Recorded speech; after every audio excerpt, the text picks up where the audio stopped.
सत्ता में। अब बात करते हैं उस मुलाकात की जिसमें भगवान हनुमान को माता सीता की ओर से दिया गया विजय मंत्र है, गुरु दीक्षा है और सबसे बड़ी बात, इस मुलाकात में दक्षिणा में पीओके मांगने वाला मैसेज भी है। वैसे भी ऑपरेशन सिंदूर की सफलता के बाद हर तरफ पाकिस्तान के अवैध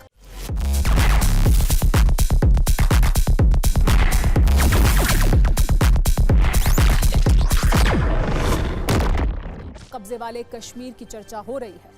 अब इसी चर्चा में जगत गुरु रामभद्राचार्य का भी नाम आ गया है।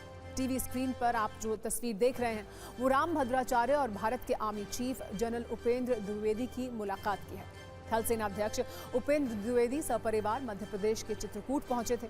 यहां तुलसी पीठ में उन्होंने जगत गुरु रामभद्राचार्य से मुलाकात की, उनसे गुरु दीक्षा ली। जनरल उपेंद्र द्विवेदी ने जगत गुरु रामभद्राचार्य को गदा भेंट की। आर्मी चीफ ने जगत गुरु रामभद्राचार्य को भारतीय सेना की ओर से एक स्मृति चिन्ह भी भेंट किया। इस भेंट के बाद रामभद्राचार्य ने कहा कि सेना प्रमुख ने उनसे उसी मंत्र की दीक्षा ली है जो माता सीता ने लंका विजय से पहले हनुमान को दिया था। लेकिन पूरे देश में चर्चा दीक्षा से ज्यादा चर्चा उस गुरु दक्षिणा की हो रही है जो जगत गुरु रामभद्राचार्य ने मांगी है।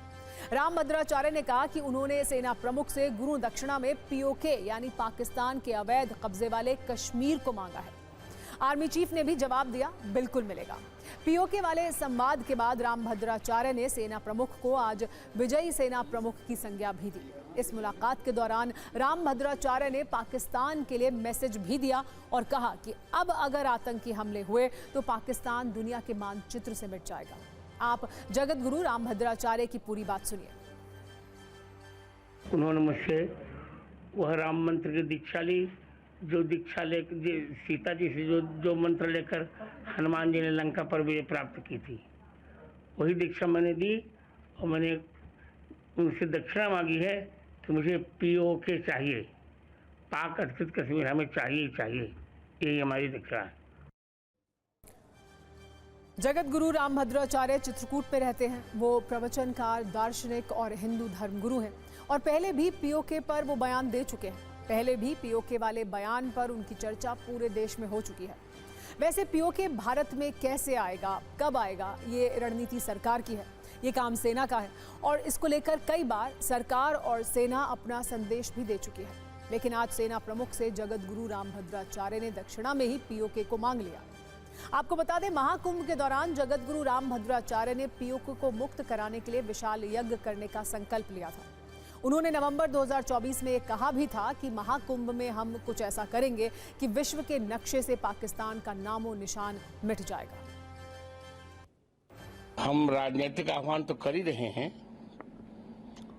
कूटनीतिक आह्वान भी कर रहे हैं और हनुमान जी के लिए हम, क्योंकि हम लोग आध्यात्मिक हैं, तो हनुमान जी को पटा रहे हैं।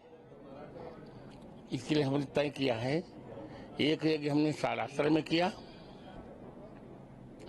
1.25 करोड़ आहुति डाली हनुमान जी के लिए, फिर हमने अयोध्या में किया और फिर अभी कुंभ में कर रहे हैं। मुझे विश्वास है कि बहुत जल्दी पाक अधिकृत कश्मीर हमें मिल जाएगा। वैसे पीओके को लेकर भारत कई बार पाकिस्तान को संदेश दे चुका है। पीएम मोदी से लेकर रक्षा मंत्री राजनाथ सिंह कई बार इसको लेकर बात कर चुके हैं। आज भी रक्षा मंत्री राजनाथ सिंह ने बड़ा मैसेज दिया। युद्ध की भाषा में कहें तो राजनाथ सिंह की मैसेज वाली मिसाइल का असर जरूर इस्लामाबाद तक हुआ होगा और इसकी रेंज में पाकिस्तान की सत्ता और पाकिस्तान की सेना है। राजनाथ सिंह दिल्ली में वार्षिक व्यापार शिखर सम्मेलन 2025 में शामिल हुए थे। वहां उन्होंने कहा कि आज नहीं तो कल पीओके हमारा होगा। वहां के लोग हमारे परिवार का ही हिस्सा हैं। पीओके के भाई भारत में मिलना चाहते हैं। अब जब भी बात होगी केवल आतंकवाद पर बात होगी, पीओके पर बात होगी और किसी दूसरे मुद्दे पर पाकिस्तान के साथ बात नहीं होगी।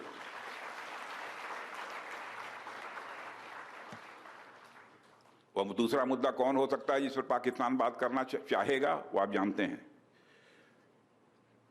साथियों, मैं मानता हूं कि आज पाक ऑक्युपाइड कश्मीर के लोग हमारे अपने हैं। आप मानते हैं ना? पाक ऑक्युपाइड कश्मीर के लोग वो हमारे अपने हैं, हमारे परिवार का हिस्सा हैं।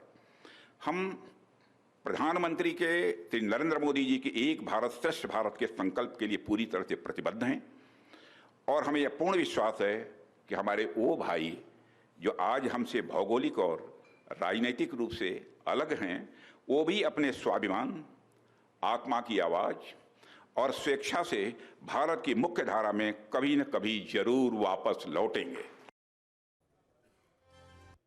सबसे बड़ी बात यह रही कि राजनाथ सिंह ने पीओके का नाम लेते हुए महाराणा प्रताप और उनके छोटे भाई शक्ति सिंह का उदाहरण दिया।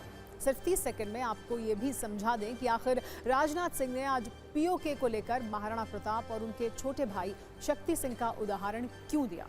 उन्होंने कहा कि पीओके में रहने वाले भाइयों की स्थिति कुछ ऐसी ही है जैसे वीर योद्धा महाराणा प्रताप के छोटे भाई शक्ति सिंह की थी। छोटे भाई शक्ति सिंह के अलग हो जाने पर भी बड़े भाई महाराणा प्रताप का विश्वास अपने छोटे भाई के प्रति बना रहा और वो बड़े विश्वास से कहते थे। उन्होंने चंद पंक्तियों के जरिए इसको बयां भी किया। पीओके में रहने वाले हमारे इन भाइयों की स्थिति कुछ ऐसी ही है जैसे वीर योद्धा महाराणा प्रताप के छोटे भाई शक्ति सिंह की थी।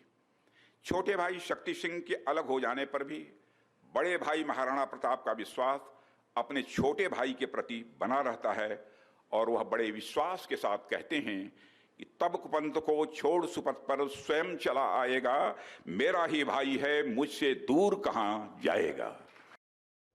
Brought to you by Technopova Curve 5G. Discover new horizon.